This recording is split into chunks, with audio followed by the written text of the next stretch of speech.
चतानी सरे आम लेला कैसे बा हो लगे आके खुले आम लेला दे बाधे रही टीता माम लेला न टाइम वेस्ट करो टेस्ट अभी टटके हेबे अरे टटके हेबे तनी देखी जरा आवा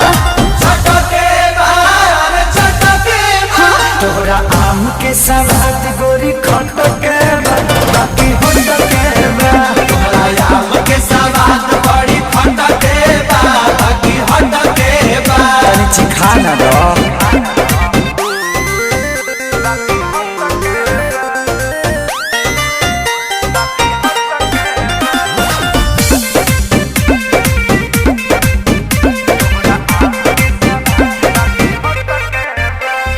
खेत खाना दानी बा बाप के बागानी बा ओहरे बागाने के आम बा ले लो भर झोरा सस्ते ही दाम बा बात राइट बा एक बाइट में लोग के पता तो चलिए गए आ? तोहरा चीज के न कवनो जवाब बाटे जवाब बाटे हिसाब बाटे। चलो तहरा खाती दू चार पैसा घट के बा अरे घट के बा हाँ तो दे दो चलो छोड़ दी चटके बा अरे चटके बा। अरे तोरा आम के सवाद गोरी खटके बाकी होटके अच्छा आम के सवाद बड़ी खटके बा बाकी हटके बा। कौन छुछू लागत रे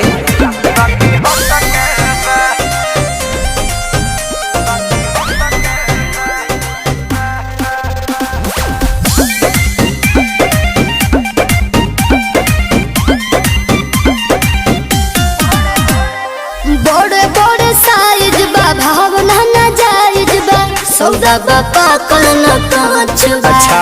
वक्त कहता ने अभिनव साच बा अच्छा तो सुनो हाँ हो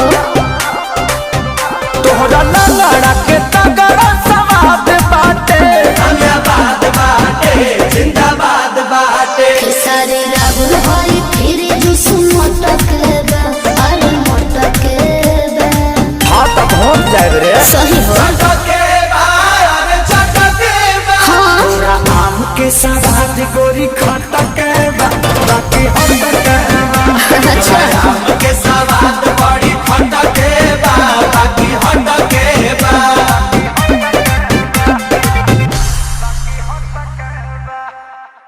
चटके बा अरे चटके बा। तोहरा आम के सवाद गोरी खटके